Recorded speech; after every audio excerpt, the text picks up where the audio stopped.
wàllum actualité dañ koy door rek communiqué police nationale mi nga xamante ne doon def benn sécurisation au niveau de Mbacké mu nekkoon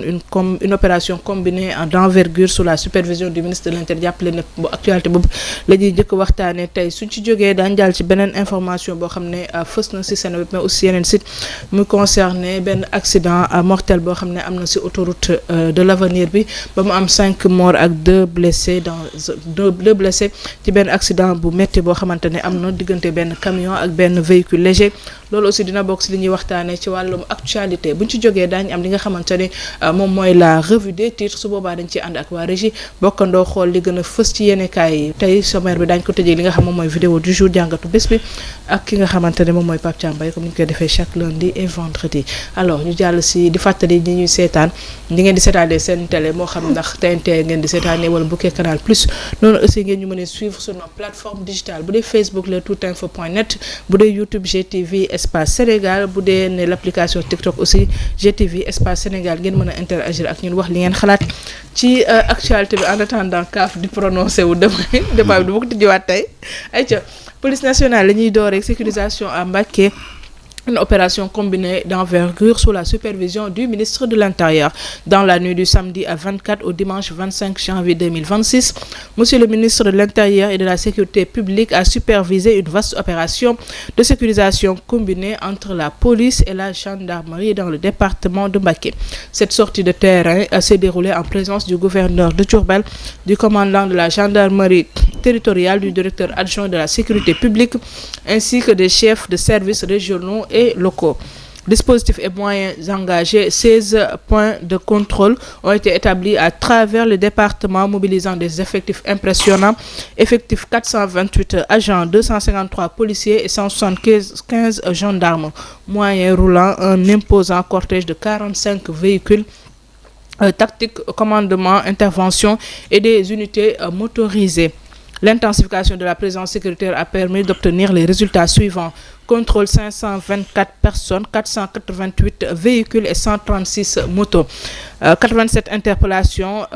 87 individus appréhendés, dont 75 pour vérification d'identité, 6 pour ivresse publique et manifeste et 6 pour diverses infractions liées aux stupéfiants. Saisie et sanctions 102 véhicules et 30 motos immobilisées. La somme de 753 000 a été perçue au titre des amendes forfaitaires. De petites quantités de chanvre indien et de produits cellulosiques ont également été saisis. Cette opération réaffirme la volonté de l'État d'assurer une sécurité de proximité et d'éradiquer la délinquance dans les zones à forte concentration humaine. Dieye gis nañ li nga xamante ne moom mooy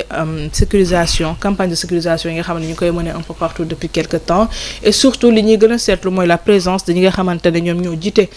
li nga xamante ne moo jëm ci wàllum sécurité publique ministère de l'Intérieur et bien sûr de la sécurité publique mais aussi yeneen hauts responsables yoo xamante ne dañ leen gis ñu wàccaale sur le terrain pour xeex li nga xamante ne moom mooy insécurité. waaw mu nekk lu am solo maman gis nañu ni ces derniers temps. Les forces de l'ordre de défense de notre sécurité ñi ngi gën a densifier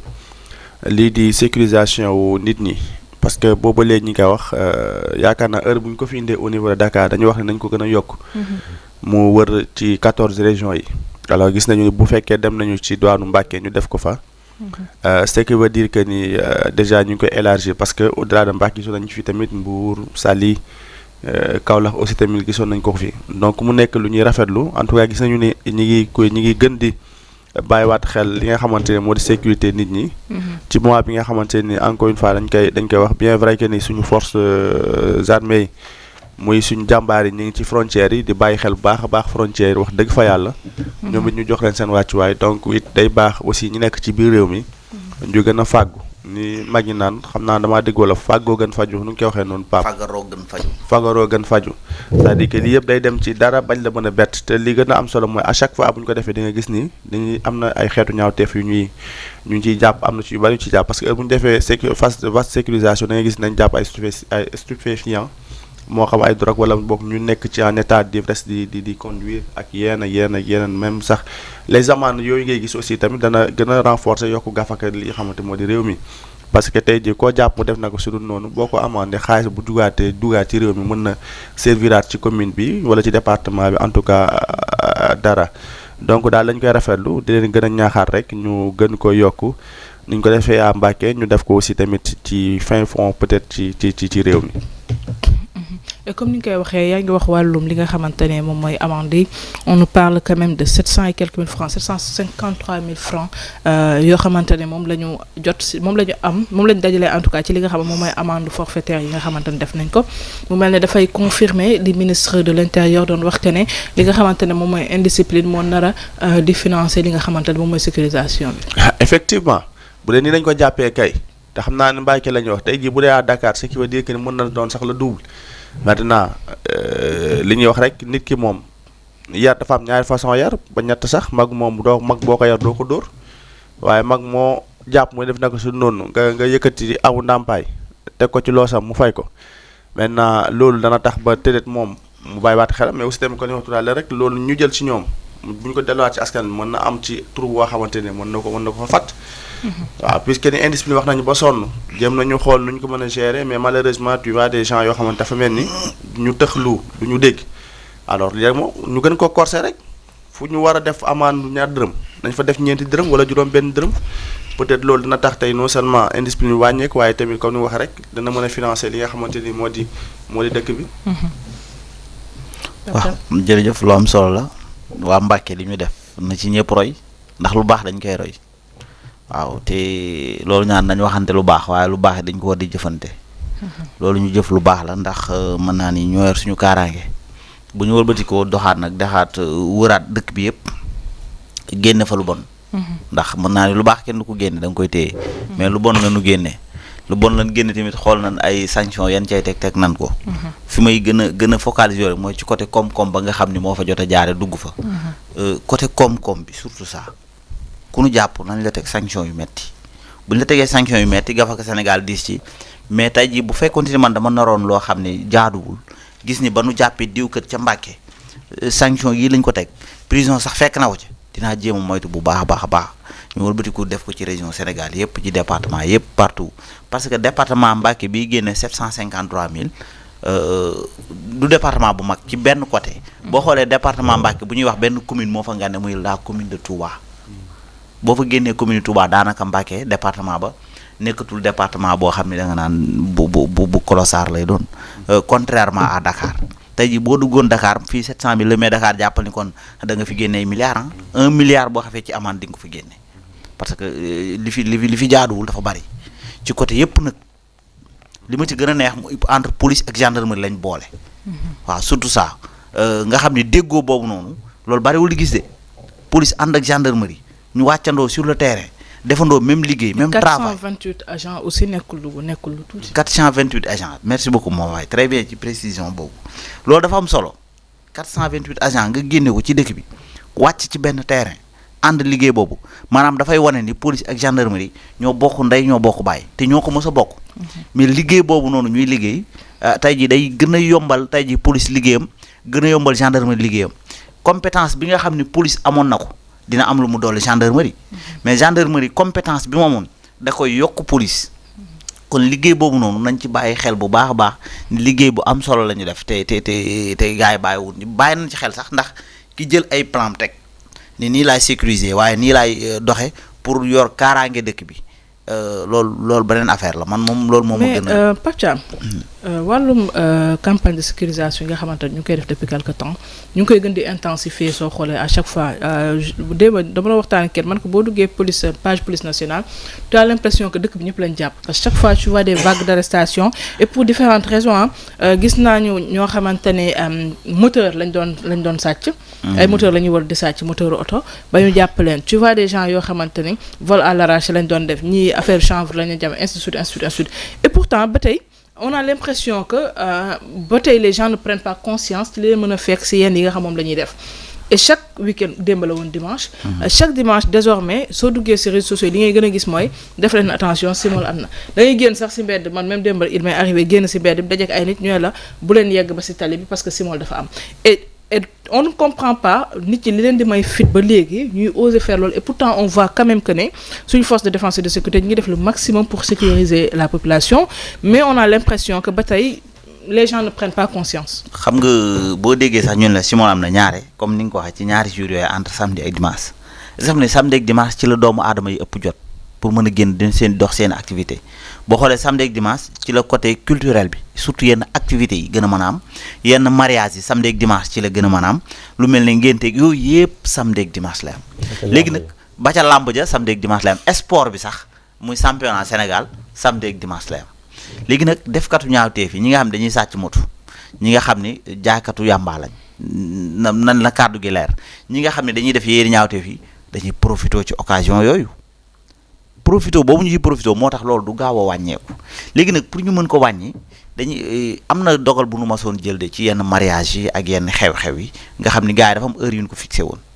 pourquoi pas ñu jéem a dellu si waat ci heure yooyu noonu. mais non ñu ngi si mais par contre heure yooyu. c'est plus pour que ñu bañ a non seulement gêner kii bi voix yi mais aussi bañ a déranger voisins yi. alors que soo xoolee Simon li ñuy gis. lu si ëpp c'est dans l'après-midi que ça se passe par contre. nekkul c'est-à-dire que ñi koy def ñoom xaaruñu mu lëndëm xaaruñu mu lëndëm xaaruñu mu guddi. moom kay dinaa la sax indil confirmation ndax man sama koñ ba ma dëkk parce que loo gis rek am na exemple def yu ci bëri bëccëg gi lay doon. muy lu garaaw parce que yow bëccëg nga toog gis nit fëkk benn affaire daw doo ko sax sañ a topp. waaw parce que groupe de personnes la ñu doon fii rek nga ko sañ a gis. Sénégal Ndakaaru nañu gën a sécuriser waat suñu bopp bu ñu xaar nag gars yi ñëw police gendarmerie di ñu sécuriser wala di ñu doxal ay campagne de kii na ñun ci suñu jëmm ñoo ko war a njëkk ñoo ko war a commencer jërëjëf moom. est-ce que tu sais que ne léegi nekkatul sax jigéen ñi kese ñoo ragal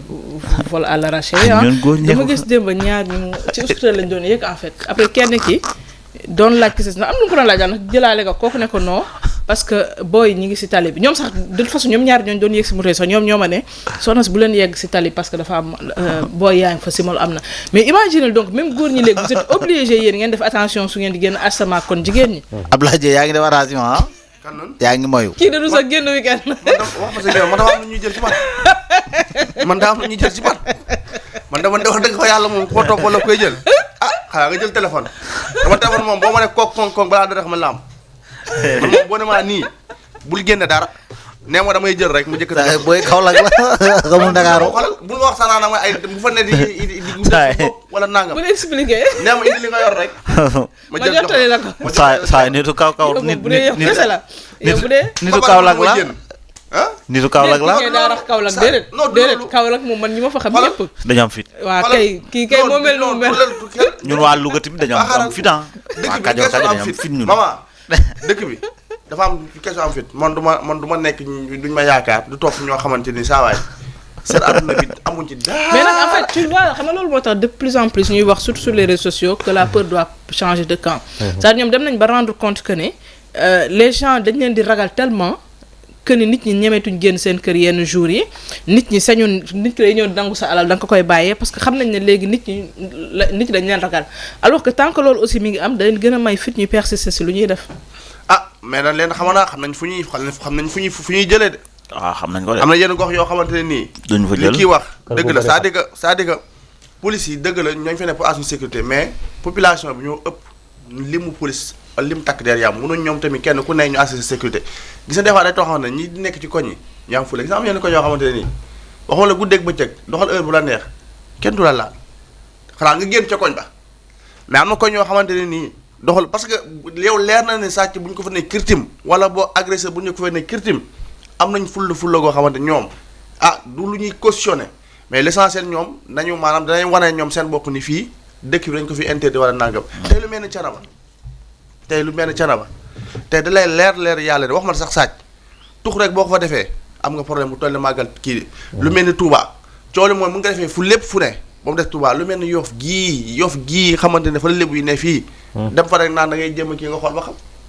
yow juuma rek guddi wala bëccëg rek waaw man moom très rare simul nga dégg ko biir Yoff waaye dégg ma la moom de bu fa amee ne ma am bu fa de waaye de moom boo ko déggee ren bariwul de balaa te ku ca juum bañ na la kirtim xam nga problème keroog nga bañ alam lébu keroog nga bañ seen bopp de en tout cas daal di féliciter chaque jour comme ni ma koy waxee rek suñu force de défense et de sécurité parce que ñu ngi def lu am solo mooy li may wax chaque jour ku abonné seen page nga xamante ne tey chaque jour rek li ñuy jàpp ci ay interpellation dafay bëri lool di leen félicité waat bu baax a baax mais aussi am collaboration bi nga xamante ne ñoom am nañ ko muy police ak li nga xam ne mooy gendarmerie leneen donc moo leen tax a jóg muy population amul leneen lu leen tax a jóg kon félicitation à eux ñu gis na itam fi nga doo waxee maman Sang daa posé question bu am solo maanaam booy léegi bëccëg lañ koy def lu tax ñoom maanaam fit bi lenn kese la maanaam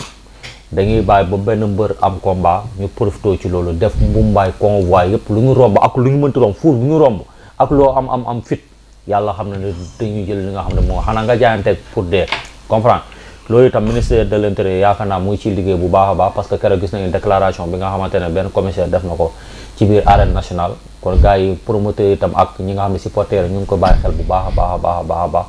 en tout cas le ministre de l'intérieur mu ngi ci waxtaan te yaakaar naa ne lii dina ci am changement le plus rapidement possible Maman Faye.